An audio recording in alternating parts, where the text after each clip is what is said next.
Hi friends, എല്ലാവർക്കും UPSC event മലയാളത്തിലേക്ക് സ്വാഗതം. ഇന്നത്തെ വീഡിയോയിൽ നമ്മൾ ഡിസ്കസ് ചെയ്യാൻ പോകുന്നത് ഒരു 3 months എന്താ പറയാ ഒരു ടൈം ടേബിൾ അല്ലെങ്കിൽ ഒരു സ്റ്റഡി ഷെഡ്യൂൾ ആണ് നമ്മൾ ഈ വീഡിയോയിൽ ഡിസ്കസ് ചെയ്യാൻ പോകുന്നത്. 3 മാസം കൊണ്ട് നമുക്ക് CDS എക്സാമിനേഷൻ എങ്ങനെ ക്രാക്ക് ചെയ്യാൻ പറ്റും? ക്രാക്ക് ചെയ്യാൻ പറ്റുമോ? ഉറപ്പായിട്ടും പറ്റും. പക്ഷേ ഈ ഒരു രീതിയിൽ ഞാൻ പറയുന്ന ഈ ഒരു രീതിയിൽ ഈ ഒരു ടൈം ടേബിൾ ഫോളോ ചെയ്യുവാണ്, നല്ല രീതിക്ക് പഠിക്കുകയാണെന്നുണ്ടെങ്കിൽ, ഹാർഡ് വർക്ക് ചെയ്യണം. ഹാർഡ് വർക്ക് ചെയ്യുകയാണെന്നുണ്ടെങ്കിൽ ഉറപ്പായിട്ടും CDS examination 2025 CDS examination crack ചെയ്യാനായിട്ട് പറ്റും.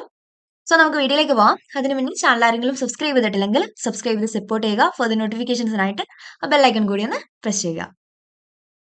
അപ്പം സ്റ്റഡി ഷെഡ്യൂൾ വരുന്നത് ഇങ്ങനെയാണ്. നമുക്കിനി ടൈം വരുന്നത് ടോട്ടൽ ഡേയ്സ് എന്ന് പറയുന്നത് 93 ഡേയ്സ് ആണ് ഉള്ളത്. അതായത് ജനുവരിയിൽ ഇനി 22 ദിവസം, ഇന്നും കൂടെ കൂട്ടിയിട്ട് 22 ദിവസമുണ്ട്. ഫെബ്രുവരിയിൽ 28 ദിവസമുണ്ട്. അതുപോലെ തന്നെ മാർച്ചിൽ 31 ദിവസമുണ്ട്. ഏപ്രിൽ 13-ാം തീയതിയാണ് നമുക്ക് എക്സാം വരുന്നത്.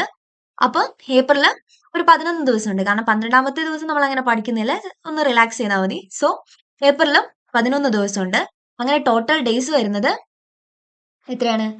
93 ഡേയ്സ് ആണ് നമുക്ക് വരുന്നത്. 93 അല്ല, 92 ഡേയ്സ് ആണ് വരുന്നത്. കാരണം ലാസ്റ്റ് ഡേ നമ്മൾ നോക്കുന്നില്ല, അതുകൊണ്ട്.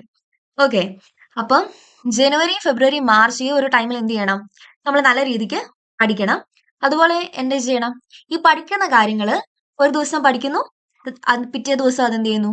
റിവിഷൻ നടത്തുന്നു. അതുപോലെ തന്നെ 7-ാമത്തെ ദിവസവും നമ്മൾ പഠിച്ച് 7-ാമത്തെ ദിവസം എന്ത് ചെയ്യും? വീണ്ടും നമ്മൾ ഇതെല്ലാം കൂടെ പഠിച്ച ആ ഒരു വീക്കിൽ നമ്മൾ പഠിച്ച കാര്യങ്ങളെല്ലാം എന്ത് ചെയ്യും? റിവിഷൻ നടത്തും. അങ്ങനെ പഠിച്ചു പോവുക. അതുപോലെ തന്നെ നോട്ട്സ് എന്തെങ്കിലും, ഇപ്പൊ 3 മാസമേ ഉള്ളൂ. 3 മാസം കൊണ്ട് എന്താ നമുക്കിത് എക്സാം ക്രാക്ക് ചെയ്യാൻ പറ്റും. നോട്ട്സ് വേണമെന്നുണ്ടെങ്കിൽ ജസ്റ്റ് എനിക്ക് ഒരു മെസ്സേജ് ചെയ്താൽ മതി, അല്ല DM ചെയ്താൽ മതി. ഞാൻ എൻ്റെ Instagram ID-യും വാട്സപ്പ് ഗ്രൂപ്പിന്റെ ലിങ്കും ഡിസ്ക്രിപ്ഷനിലും കമന്റ് ബോക്സിലും കൊടുത്തേക്കാം. ജസ്റ്റ് എനിക്ക് മെസ്സേജ് ചെയ്യുക. പെയ്ഡ് നോട്ട്സ് ആണ്, പക്ഷെ വളരെ അഫോർഡബിൾ ആയിട്ടുള്ള റേറ്റിലാണ് കംപ്ലീറ്റ് നോട്ട്സ് ഉണ്ടാവും. അത് ഇനി ഒരു നോട്ട് പ്രിപ്പയർ ചെയ്യാനായിട്ടോ അല്ലെങ്കിൽ വേറൊരു ടെക്സ്റ്റ് വാങ്ങാനായിട്ടോ പോകേണ്ട ആവശ്യമില്ല. നമ്മൾ അതിനകത്ത് എല്ലാം എന്താ പറയാ എല്ലാ ബുക്സും അനലൈസ് ചെയ്ത് കംപ്ലീറ്റ് സിലബസ് കവർ ചെയ്തിട്ടാണ് ആ നോട്ട്സ് പ്രിപ്പയർ ചെയ്തേക്കുന്നത്. റിവിഷൻ നോട്ട്സ് ആയിട്ടും യൂസ് ചെയ്യാം. അല്ല, നോർമലി നോക്കുമ്പോൾ ഫുൾ നോട്ട്സ് ഉണ്ട്. എങ്ങനെയാണോ നിങ്ങൾക്ക് താല്പര്യമുള്ള രീതിയിൽ യൂസ് ചെയ്യാം. കാരണം MCQs ഉണ്ട്, അതുപോലെ തന്നെ എന്താ പറയാ നോട്ട്സും ഉണ്ട്. വേണമെന്നുണ്ടെങ്കിൽ ജസ്റ്റ് എനിക്ക് കോൺടാക്ട് ചെയ്യുക. പിന്നെ ഓക്കെ, നമുക്ക് വീഡിയോയിലേക്ക് വരാം.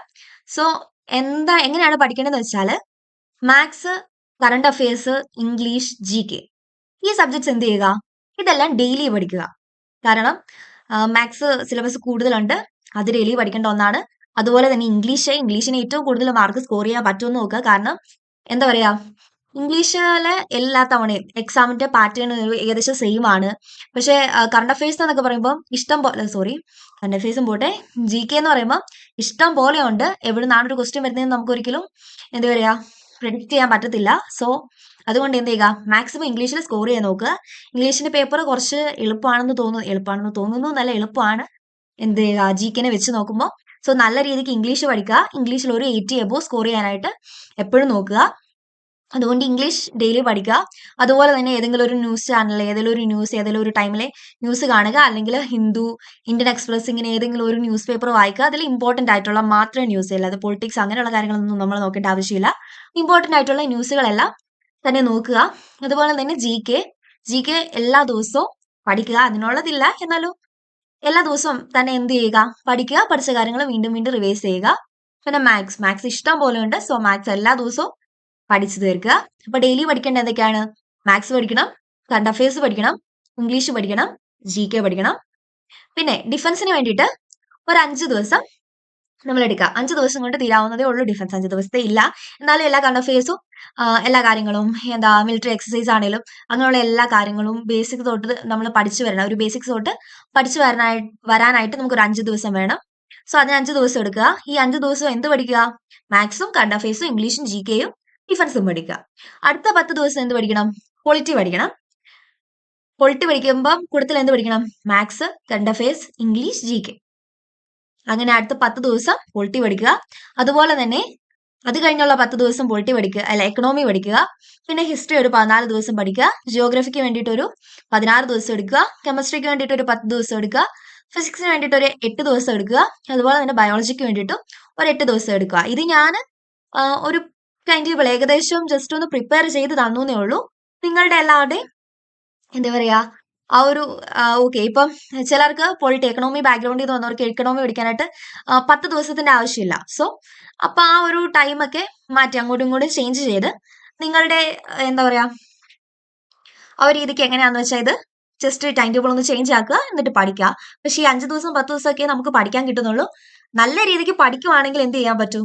നമുക്ക് ഈ എക്സാം ക്ലിയർ ചെയ്യാനായിട്ട് പറ്റും. നല്ല രീതിക്ക് പഠിക്കണം, നല്ല രീതിക്ക് കഷ്ടപ്പെടണം. അതുപോലെ തന്നെ ആ ഒരു എക്സാമിനെ കുറിച്ച് നല്ലൊരു അണ്ടർസ്റ്റാൻഡിങ് ഉണ്ടായിരിക്കണം. എക്സാമിന്റെ പാറ്റേണും എല്ലാം അറിഞ്ഞു വെച്ചിരിക്കണം. അതൊക്കെ നമ്മൾ വീഡിയോ ചെയ്തിട്ടുണ്ട്, കണ്ടു നോക്കിയാലും മതി. പിന്നെന്താണ്, നോട്ട്സ് കയ്യിലുണ്ടായിരിക്കണം. ഏറ്റവും ഇമ്പോർട്ടന്റ് ആയിട്ടുള്ള കാര്യമാണ് നമ്മുടെ കയ്യിൽ റിസോഴ്സസ് ഉണ്ടായിരിക്കണം. ഈ 5 ദിവസം 10 ദിവസം ഇത് ആകെപ്പാടെ നമുക്ക് 93 ദിവസമേ ഉള്ളൂ. ഈ 93 ദിവസത്തിൽ എന്ത് ചെയ്യുക? അപ്പൊ ആ ഒരു ടൈമിൽ പോയിട്ട് നോട്ട്സ് ഞാനിപ്പോ പഠിക്കാനിരിക്കുമ്പോൾ നോട്ട്സോ അല്ലെങ്കിൽ റിസോഴ്സോ നോക്കി നടന്നിട്ട് കാര്യമില്ല. സോ അതെല്ലാം ഓൾറെഡി പഠിക്കുന്നതിന് മുന്നേ നമ്മുടെ കയ്യിലുണ്ടായിരിക്കണം, സിലബസ് ഉണ്ടായിരിക്കണം. എല്ലാ കാര്യങ്ങളും നല്ല രീതിക്ക് ശ്രദ്ധിക്കുക. നോട്ട്സ് വേണമെന്നുണ്ടെങ്കിൽ ജസ്റ്റ് എനിക്ക് മെസ്സേജ് ചെയ്യുക. ഞാൻ എന്ത് ചെയ്യുക ഇൻസ്റ്റഗ്രാമിന്റെ ലിങ്കും അതുപോലെ തന്നെ ഇൻസ്റ്റഗ്രാം ഐഡിയും വാട്സപ്പ് ഗ്രൂപ്പിന്റെ ലിങ്കും ഡിസ്ക്രിപ്ഷനിലും കമന്റ് ബോക്സിലും കൊടുത്തേക്കുക. ഓക്കെ, മെസ്സേജ് ചെയ്താൽ മതി, ഞാൻ ഡീറ്റെയിൽസ് പറഞ്ഞുതരാം. അതുപോലെ തന്നെ ഏപ്രിൽ 1 തീയതി തൊട്ട് 11 തീയതി വരെ നമ്മൾ റിവിഷൻ നടത്തണം. അപ്പൊ നമ്മൾ എത്ര റിവിഷൻ ചെയ്യും? എല്ലാം പഠിച്ചു തന്നു പഠിക്കുന്ന എല്ലാം പിറ്റേ ദിവസം റിവിഷൻ ചെയ്യുക. അപ്പോൾ ഒരു റിവിഷനായി. അതുപോലെ തന്നെ എല്ലാ 7th ഡേയിലും നമ്മൾ റിവിഷൻ ചെയ്യുക. അപ്പൊ രണ്ടാമത്തെ റിവിഷനായി. ഏപ്രിൽ 1 തൊട്ട് 11 തീയതി വരെ ഉണ്ട്. അപ്പൊ അപ്പോഴും നമ്മൾ റിവിഷൻ ചെയ്യും. അങ്ങനെ 3 റിവിഷൻ നമ്മൾ കംപ്ലീറ്റ് ചെയ്യും. പഠിക്കുന്നത് പോലെ തന്നെ ഇമ്പോർട്ടന്റ് ആണ് റിവിഷനും. സോ എല്ലാവരും നല്ല രീതിക്ക് പഠിക്കുക, അതുപോലെ തന്നെ റിവൈസും ചെയ്യുക.